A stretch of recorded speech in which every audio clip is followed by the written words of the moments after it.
In the last 5 years being full-time resellers, we have realized that normalcy bias is something that drastically deteriorates people's reselling businesses. Today, we're going to define what normalcy bias is. We're going to share personal examples of how we've overcome our own normalcy bias. We're going to share one example of how a reseller is not even challenging their normalcy bias and how it's negatively affecting their business.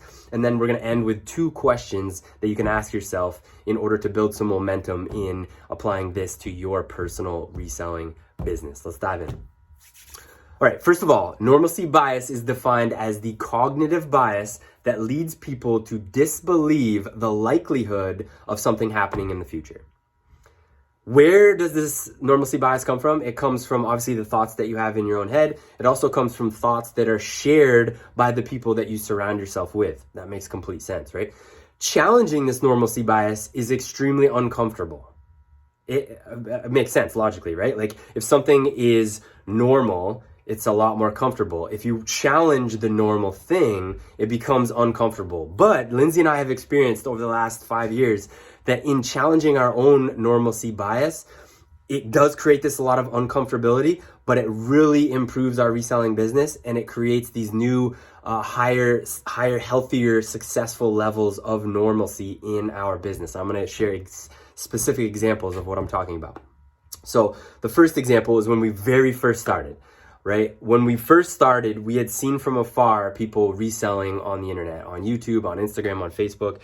But when we talked with our immediate family, they all were like, this isn't a thing. This is not a thing. Like, I don't even understand. Just go get a job, a normal job. So we had to challenge our normalcy bias. We had to connect with the people who were doing reselling and start asking them questions and communicating with them to challenge our normalcy bias. It then became normal that reselling full-time could be a thing. Example number 2, when we got into the reselling community, we were reaching out to people much bigger than us, and we were saying, well, how do you really create a sustainable reselling business? And everyone was saying, you got to sell in multiple categories. You have to, for example, between 3 and 5 niches, clothes, shoes, electronics, toys, pick 3 to 5 categories and resell in those. And that's how you create sustainability. Our normalcy bias, our normalcy was that. And so we went with that. We tried to start selling in all these different categories. Then we challenged that normalcy bias and we said, well, we don't like doing all the things, but the thing we like is shoes. What if we just did shoes? We challenged our own normalcy bias and we said, well, what would that even look like? And then we started asking ourselves questions like that. And then we started building systems in place to hit the goals, the financial goals that we have in one category. And of course, when we opened up the challenge of that normalcy bias, we started connecting with full-time shoe resellers that were only selling shoes. It's harder to connect with those people if the only thing in your brain is, hey, the only normal thing is to sell in multiple categories. It's harder to imagine that unless you challenge the normalcy bias. The third example is being able to run a monster reselling business from your home. Everyone we were talking to was like, if you want to scale, if you want to get huge, if you want to get big, you have to get a warehouse, you have to get a storage unit. And we said, okay, like if you're telling us that that's the normal thing, like, all right, okay. And if you've been following us for any amount of time, you know that we got a warehouse, we got storage units, we did that whole thing. And then we thought to ourselves, well, we don't like having to go to a warehouse. We don't like having to, of course, pay for another place. But the normal thing in order to grow and scale a monster business is to have a warehouse. Then we challenged that normalcy bias and we said, hey, what would it look like if we did run a monster business from home? And because we challenged that normalcy bias and we started asking these questions, we started building systems where present day we're running a monster 6-figure net profit per year shoe reselling business out of our home. The fourth example I want to share with you is sales every single day. Now, we were in the reselling community and the normal banter was, it's okay if you don't have sales some days. That's normal. And we would go with it, right? We would go years and years ago, we would say, okay, that's normal if we don't have any sales today, but we're full-time shoe resellers. So we challenged that normalcy bias and we said, well, what would it look like if we did have sales every day? Now, of course, just saying that sentence doesn't doesn't pull it into fruition. But we said, well, what would it look like if we did have sales every day? What would we have to do to make sure and ensure that we have sales every day? And then we started connecting with other resellers that have sales every day, and we started learning from them. And now it's been well over 1,000 days in a row. The last time we had a 0 sales day is years and years ago on our honeymoon. And the reason we had a 0 sales day is because we turned all of our stores off. Obviously, we were going on our honeymoon. We had a great time on our honeymoon, but we realized we don't like when there's days where no money is coming in. So let's challenge that normalcy bias, and let's figure out how to create systems that allow us to have sales every single day. And we have not looked back. We've had sales every single day. Now, there's lots of things that we had to do and put in place. Now, I say all these things. It does not mean that if you have 0 sales day, you're a bad person, we're better. It does not mean that if we work from home and you work from a warehouse that we're better and you're worse. What we're trying to say is challenging the normalcy bias allows you to start having the brain power to approach your ideal scenario.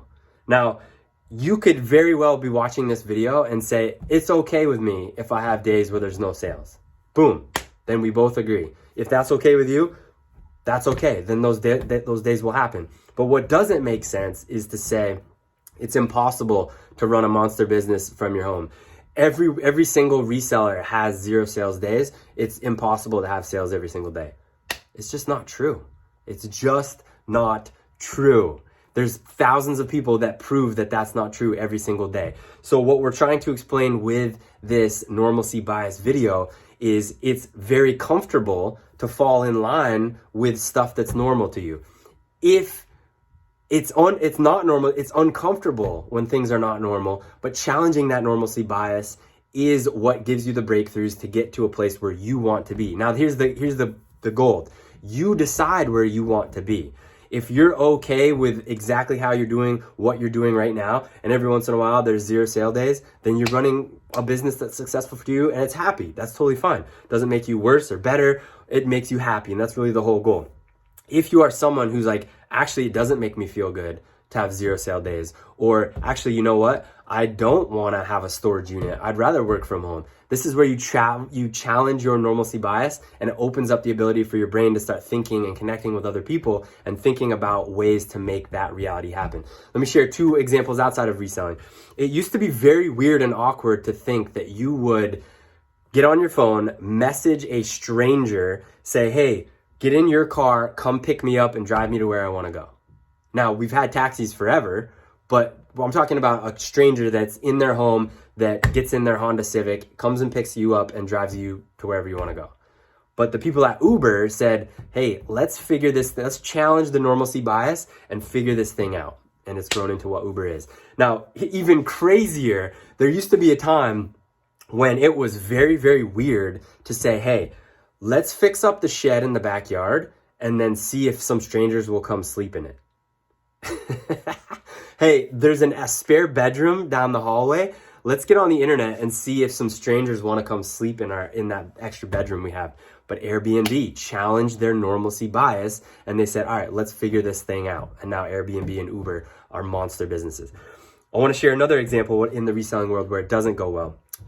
Lindsay and I bought a house out in the woods in Maine. A couple miles down the road, there's this tiny little thrift. Amazing people that run the thrift. Their backstory is pre-pandemic, they used to run a monster 10,000 square foot store where people would be coming in. Obviously, they've got lots and lots of stuff. They would take stuff in on consignment, and there was just everything you could imagine.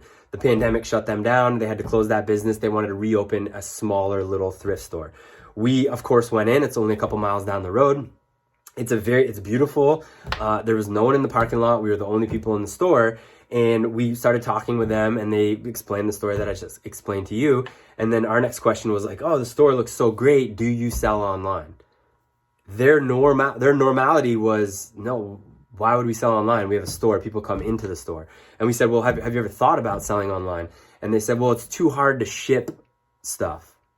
Now, respect to them, it's hard. You don't know what you don't know until you know it. So it does seem difficult. It does seem hard to ship stuff and start shipping stuff to people all over the country. It was very difficult for us to imagine what that looked like in the beginning when we became resellers. But once you figured out, we all know as resellers that it's very, very easy. The marketplaces make it very easy. Now, I challenged the owner and I said, well, have you thought about that? Because we're the only people in the store, and every time we drive by, there's no one in the parking lot.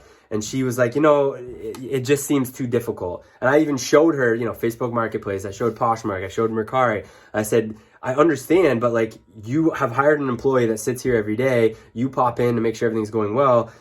It could be very, very easy for you guys to just put up a couple listings. And it was just because I like the game. I like, whatever. And it's a fellow reseller down the street. I want to make sure that they do well. I don't want the thrift store to open up and then shut down. And she respectfully, we had a great conversation. She was like, no, that's just not for us. And I've popped in a couple more times since then and said hello, but she did not want to challenge her normalcy bias. Every time we go by, there's no one in the parking lot. Every time we go by, there's the same employee just sitting there at the desk in the window, which means they're paying for the building, they're paying for the employee, and very, very rarely are they selling anything. So because she's not challenging her normalcy bias, it's very, very likely that her business is not going to succeed. Now, I'm not saying she should do X, Y, and Z. Maybe she's completely happy like that. That's okay. But I'm trying to show an example where if you just challenge that normalcy bias, big, big things can happen. We all know that if you get your stuff online, there's way more buyers than if you're out here in the woods in Maine, down a one-lane road, that it's going to be a lot easier to sell to millions of people online than to try to get someone to come in your store. Hopefully these type of examples, I'm going to end with these two questions. Hopefully these type of examples show you how important it is to challenge your own normalcy bias. And it is a challenge. It's very, very difficult. When Lindsay and I do this, it's very difficult, but it has leveled up our business each and every single time. Now, the two questions that I want to ask you that will build some momentum as we end this video is, what would be so great if it was true in your reselling business, but it's not normal for you right now? An example for us was, wouldn't it be so great if someone else was cleaning and photographing all these shoes, but that's not normal. Like, we clean tens of thousands of shoes and photograph tens of thousands of shoes, and that was the norm and that we understood. But then we said, what if someone else would do it? Now, what would that look like? How would we pay them? How would we do this? And we figured that out, and now it's happening. What would be great if it was true in your reselling business, but it's not normal? And the second question is, what can you do in the next 24 hours in order to make that reality more likely? Meaning, sense of urgency. What can you do right now to make that reality more likely? Ask yourself these two questions. Put it in the comments below. Let us know if you have any questions. Hopefully this video helps you. It's certainly, this concept of challenging normalcy bias has helped us tremendously, and it's a forever thing. We're constantly saying, what's normal right now, and how can we challenge that in order to improve our business? And it has scaled our business tremendously over the last 5 years. Hopefully that helps you guys leapfrog some of the mistakes that we have made and get closer to daily consistent wins. Until the next video, we hope you're enjoying each and every single step.